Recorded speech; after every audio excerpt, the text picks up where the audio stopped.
welcome to the Debu Living Show. I'm your host, Laura, and today here with Sonia Palleck. Hi, how are you? Hi, Laura. I'm great. Thanks for inviting me to the studio. Thank you so much for coming. So you're orthodontist, right? Yes. But also a author and a speaker. Yes. So in what part of your life did you realize that was the new path, the right path for you at the moment? It's been a long evolution. I've been an orthodontist for 26 years, and during my orthodontic career, I was in pursuit of answers, really, like in my profession within that realm. And I was doing a lot of traveling and extensive education. And as I developed into the digital technology that was becoming available, I soon realized that they were in need of teachers.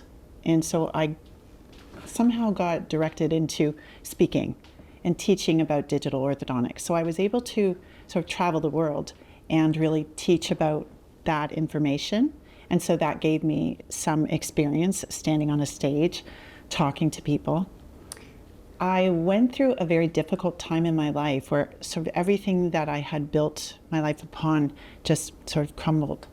I went through a terrible divorce. I lost everything I owned. Within a very short time, lost my parents, my grandmother. It just seemed like everything in my life just fell away. And as I was laying there in bed one day, just wondering, what is my life become?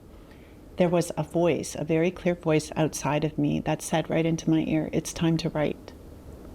And I jumped out of bed. I thought there was a man in my house. I sort of looked around like, where was this coming from? And I went to the shelf, I got a journal, and just started writing. And this is what came out, was these books. So I never had this intention of becoming an author. But every day from 4 till 5, I would awaken with this impetus to write. It was just sort of this calling to do this writing. And I didn't realize that what I had written was actually 4 books.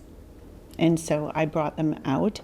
And once I had done that, and having been on this sort of spiritual journey of recovery and healing, I realized this is what I'm to do. I have to speak to the world about love, about universal love, one love, and my role is to write.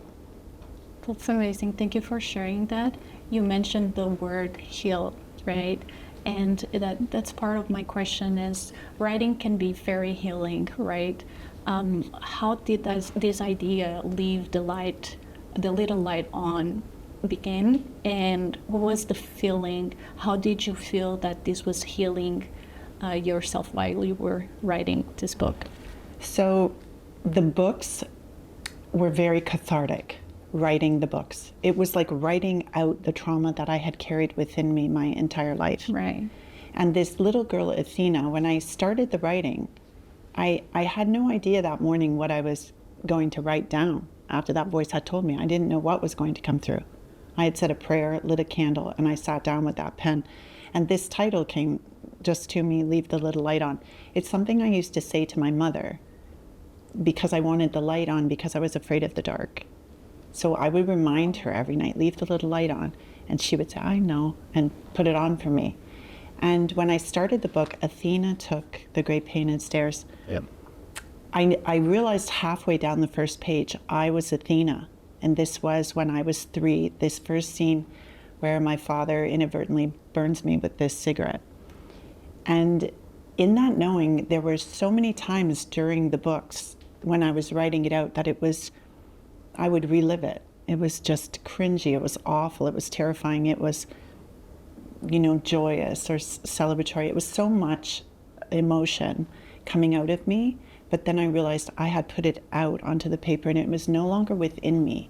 It just healed in a way that it freed up space so that I could be ready to receive whatever is next. So, Athena, the girl, seems to be so real, right? Yes. And I completely am amazed by the story and the background of it. Did she surprise you in a way that you hadn't planned? Yes. Yes. I think I was surprised by how brave she was. The space that Athena goes to and what she goes through, is a daunting space. And it's the one that we all have to take this journey in order to heal what it is that we're carrying. And I believe that why the books are healing is that it's a story, and Athena takes your hand and you can just walk with this little girl through her trauma, and she will show you what is inside of you. That's why I believe it creates that sort of radical empathy.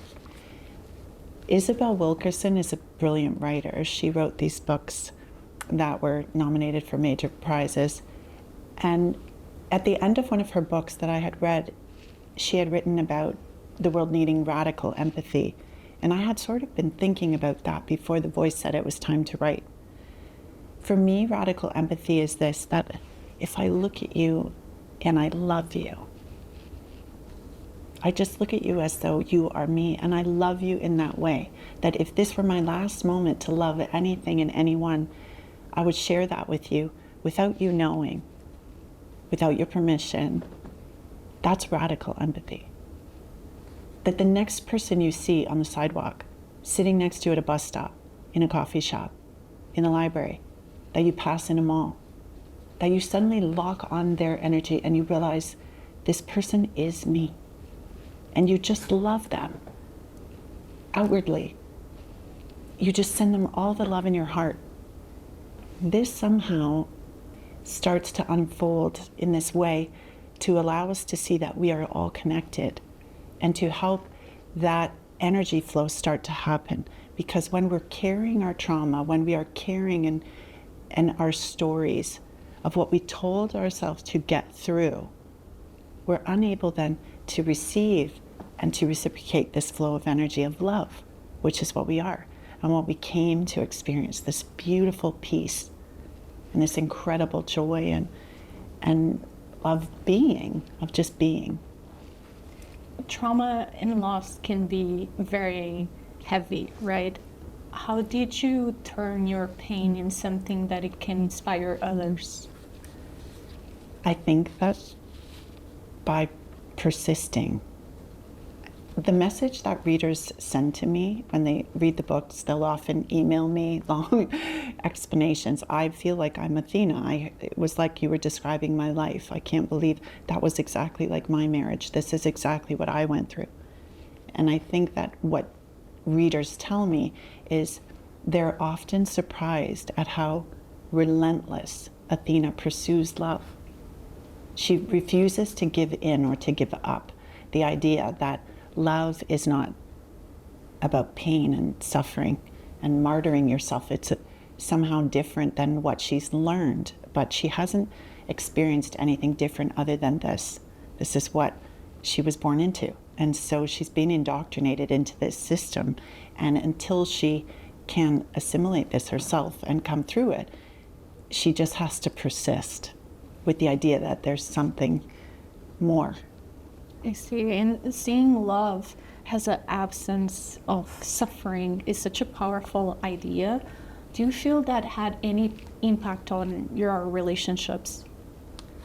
Oh yes, absolutely. I think starting with the relationship with myself, first and foremost. Everything that I had been trained into was that by self-sacrificing and suffering, I was proving that I loved someone else. By foregoing what I wanted, keeping quiet, accepting poor treatment, this is my demonstration of love. And Athena, as a child, someone hits her and then the very next second says they love her. This sort of confusion for a child and their way, how do I now move into the world as an adult when my child self is still suffering? Love being the absence of suffering to me evolved into the idea that there is an absence of judgment. And I truly believe that all suffering comes from judgment. It isn't about a lack of discernment, like say lose all judgment. I'm just going to walk down a dark alley in a big city. That's ludicrous. You have to have discernment of your surroundings and people and to be wise with your experience. But judgment is that we attach good or bad rating scales to everything and everyone. This is bad. But in truth, there is nothing that is bad or good. It just is. Everything is happening for you. And if we truly walk in that knowing, we release suffering. Our suffering comes from the idea that we're not in the situation we need to be. We're not in the relationship we need to be. And so I started expecting far less from everyone. As a matter of fact, nothing from everyone. I'll love you regardless. And if you were to then turn and hurt me, I wouldn't be anything, because it would be like rain on the ocean. It's like, I am love, and as are you. It's only, do you see this, that you are? So then my relationship to everyone is just that I see their energy, and I think, if only you knew, how could I possibly show you? And maybe if you just sit with me, and I will love you, you would feel this, and you would know, it would remind you, and you would remember what you were. As a love supporter, can you share an unusual way to bring love to your life? Very unusual way and different way. I don't know that it's that unusual, but I do go a little bit farther than just hugging the trees. But I have deep relationship with trees, so that I've developed, because I feel like we are spiritual beings in physical bodies here for this experience. And when you heal, there's this talk of ascension, where we become more spiritual. But I don't want to go and sit and meditate. I want to eat spaghetti. I want to watch movies and cry. Like, I want to feel when I'm in my body. And so connecting to nature and the earth is the most spiritual, physical thing that I think we can do here, outside of, our relationships with other human beings. Hugging trees, but not just that, is confiding in them. It's trying to experience them in ways like having them as my confidants, as my supporters, knowing that when I touch one tree, I'm touching every tree on earth, that their roots go so deep and they have a network and they know us. And trying to understand this, that this tree could know me possibly better than I know myself from my energy, because I'm so new to that energy, that they've lived it and will live beyond me. And so they saw me here walking, they felt my feet when I hit the earth, as yours. And so I think that this idea that there are beings and ways of being in the world, the physical world, that when we tap that source, that it would surprise you how much love you feel in return. I think that's amazing. You have so many inspiring projects in motion right now. Can you tell us a little bit more about your achievements and how you're connecting everything with your journey? Yeah, so right now I do have a lot going on, and I've sort of been very focused. I left my practice last year, and so over the last 15 months, I really dove deep into learning how to be a better writer. I had never formally studied it, so I joined retreats, online groups, master classes, read textbooks, and I was able to take a book that I had written, We Three Queens, and rewrite it, and I entered it into a contest with Hay House, which is owned by Penguin Random House, and I ended up winning that contest. So my book, We Three Queens, which is a Christmas story, it is the divine feminine take on the three wise men. That story really excites me. The three women are Buddhist, Muslim, and Catholic, and they're called to follow the Star of Sophia to the Sacred Mother who is dying in the desert. It's sort of the bookend to the Christ story, this where there's the birth of the Son and then the death of the Mother, and the reinstatement of love and balance into the world and what this really means. And so this Christmas story is going to be released almost a year from today, October 27th, 2026. I've also been doing some research, very philosophical research yet scientific, and it really marries this idea of sacred geometry with human anatomy.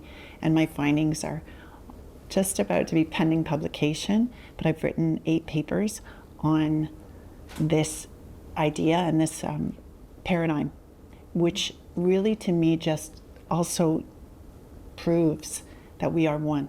We are from the same blueprint of creation. All of humanity is one family. And this is so important that the world start waking up and we start caring for each other. If someone take a lesson from your books and from your talk, your speech, which lesson would you like to take from it and why? Good. I think from this book series, the lesson I would like people to take is what I had printed on a bookmark, which is shake what your trauma gave you. Mm-hmm. Our trauma does not define us. Our experiences do not make us who we are. They are simply things that happened. And when we embody our trauma, when we believe that our trauma is part of us and who we are, instead of just an experience that we're having, we can't move forward. Shake it because you have to shake it off, but you also have to shake it. It's what makes us interesting as people.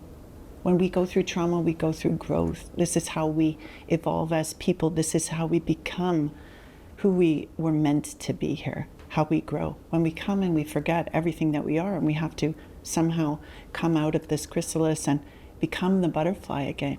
In that cocoon, it can be dark, it can be isolating, and you have to remember who you are. And so you have to embrace all of these ways that we wish, I wish this hadn't happened, I wish this never was, this was the worst thing. And you will evolve and grow so much that on that journey you will look back and say, this was the best thing that ever happened to me. That's very inspiring. Thank you so much for coming. Thank you, Laura. Thank you, guys, and see you on the next episode of the Debu Living Show.